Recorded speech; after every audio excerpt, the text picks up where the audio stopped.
투르게네프는 1818년 러시아의 오리올시에서 명문 귀족가의 둘째 아들로 태어나 3살 때부터 어머니의 영지인 스파스코에서 자랐습니다.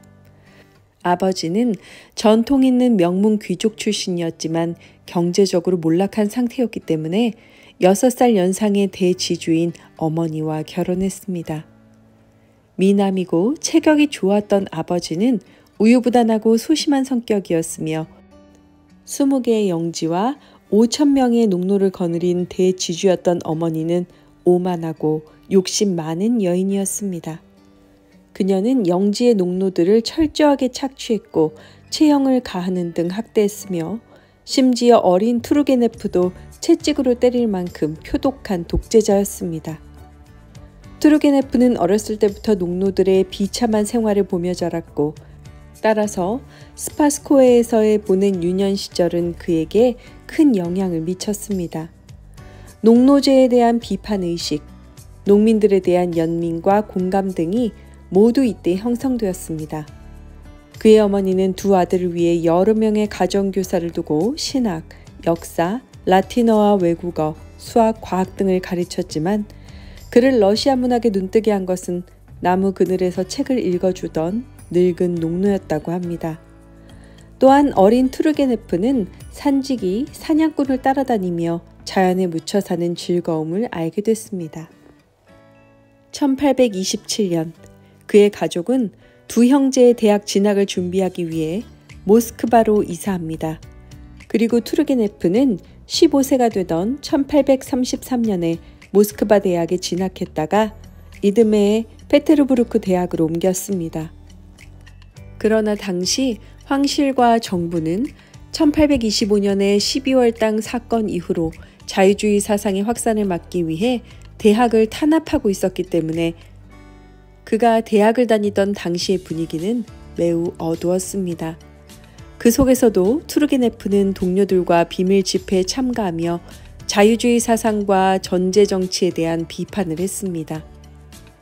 1836년 페테르부르크 대학을 졸업한 그는 베를린 대학으로 다시 유학을 했다가 1841년에 이 학교를 졸업하고 러시아로 돌아옵니다. 1843년에 그는 지주의 어리석음을 풍자한 서사시를 발표하며 문단에 등장했고 이후에는 희곡으로 전환하여 러시아 최초의 근대적 희곡 작품들을 창작했습니다. 이후 투르게네프는 당대 러시아 모습을 소설로서 기록하기로 결심했습니다. 러시아 귀족 계급과 지식인 계층의 사회적인 변모를 소설로 담음으로써 러시아의 사상적 문화적 변화 과정을 그려내고 새로운 사상을 확산, 고취하려 했습니다. 1850년 어머니가 사망하자 그는 곧바로 영지의 농노들을 해방시켰습니다. 투르게네프는 사회주의, 무정부주의, 도덕주의 등 다양한 개혁 사상을 실현하려 했던 당시 러시아의 지식인들의 모습을 사냥꾼의 일기, 루딘 등 많은 소설에 형상화했습니다. 그리고 1859년에는 귀족들의 경제적 기반이 붕괴하고 있으며 자유주의 지식인들의 역사적 역할도 끝나가고 있다는 시대인식을 장편소설 귀족의 보금자리에 담았습니다. 1860년에는 장편소설 전야를 발표하며 행동하는 지식인의 출현에 대한 기대와 전제정치의 붕괴, 조국 해방에 대한 희망을 표현했습니다.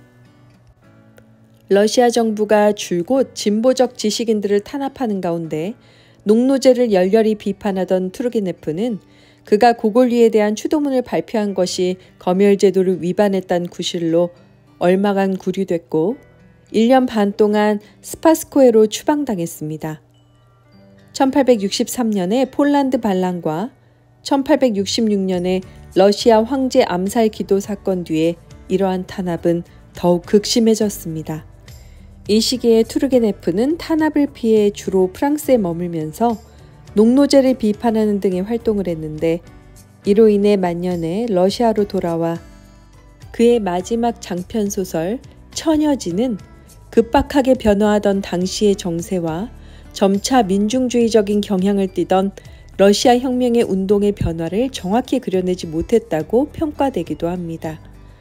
하지만 프랑스 문단에서 오랫동안 플로베르와 모파상, 에밀 졸라 등과 교류한 그는 러시아 문학을 서유럽에 소개하는 데 선구적인 역할을 했으며 유럽에서 작가로서의 명성을 떨친 최초의 러시아 문인이었습니다.